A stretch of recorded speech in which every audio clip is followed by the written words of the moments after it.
have to say on a personal note, I am still, like many of you, probably reeling from the election a few days ago. And it has shown me that our country and many people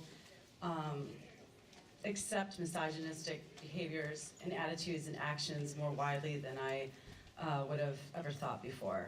It has also shown me that many Americans assume that people who believe in Islam are automatically terrorists. And I have to say, 4 days after this election, I am prouder than ever before to be showing you a film about a person who is a fighter and who is a woman and a Muslim. Maria Toorpakai.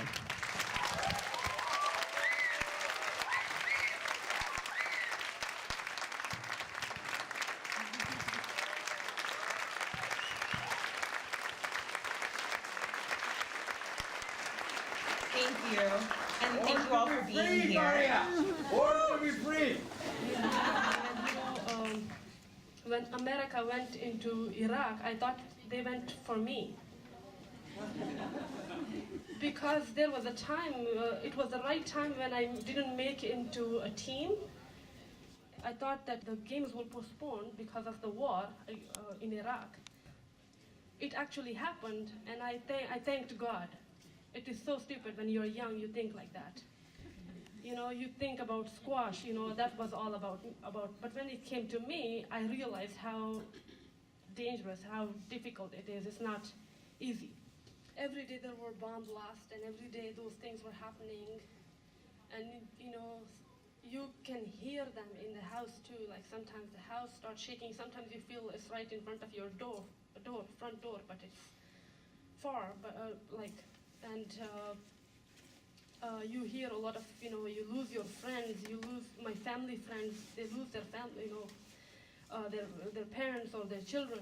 And it was all every day. And my mom, they lose their teachers. My dad, where he used to work, the college, that was attacked. My mom's school was bombed, everything. My mom got stuck in school, and she couldn't come home.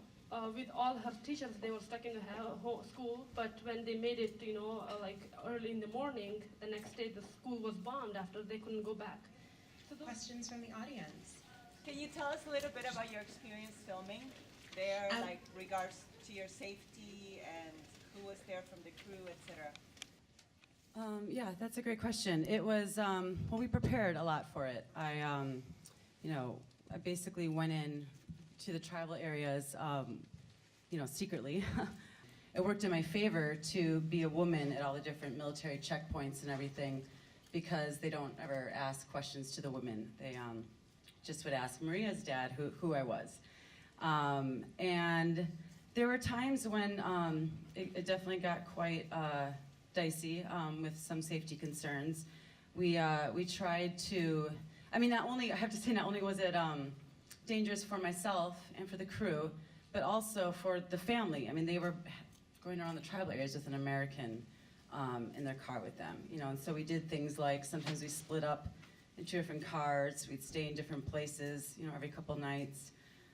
Another question? Yes? The question is for Maria about the fact that she travels back and forth to Pakistan. Does she feel safe? The risk is, I'm not special than any other Pakistani. You know, the thing is that I have the opportunity because my parents are super supportive, everyone, and I think I can do, you know, I can do a lot for those people, and I don't want to miss that opportunity. And as I said, we all believe in God, and if it's written, it's written, but I go back and forth. Yes, we are smart enough to make measurements, you know. As I said in the movie, everyone lives, a lot of people live there, and the life goes on every day. And if there is no way, I would say there is always a way. You have to find it, you have to look for it. Yes, I couldn't play, but I had my room. I kept playing in my room. Every day, 10,000 skipping on the concrete, and then lunging, the squash, you know, all those exercises that I could just 2 steps for squash one. I would do that. And then hitting all different kind of hitting, you know, with the wall, against the wall. I grew up with imagination, like it was all imagination for me. I was like, I'm playing squash in a squash court and I'm winning. And that kept me going. I thought I'm still playing, it looked like that. And at the same time I realized I have to start sending email, and every day I send an email. If I send 70, 80 emails every day, I have a hope going on every day. And I know there will be someone come back. And every morning I wake up and I'm like, there will be some email for me. And it kept going me like that. And eventually, after 3.5 years later, I heard from Jonathan from Canada, and I came here. I have a question about your dad. I would like to know how he came to be a man who was in I don't have money in My dad is, he in the Quran there's a guy. He's not a prophet, but he's a man who is famous for wisdom. And about him, it's a saying that some people asked him, who did you learn wisdom from? His name is Luqman. And he was asked, who did you learn wisdom from? And he said, by going against the people, by doing opposite to what people do. And that's what my dad tried. Another thing, when he was young, he also met hippies. That'll do it. Yeah, that changed him a lot. Yeah, and he wanted to be a model and started singing and wanted to be a cowboy. He asked his father to buy him a donkey. All those things, right? And other than that, he was a big fan of Sean Connery. All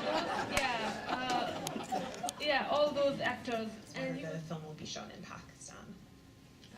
I would be happy if this film is shown in Pakistan.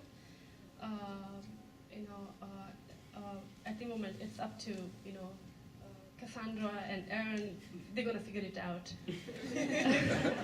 Are there plans currently? That's so great.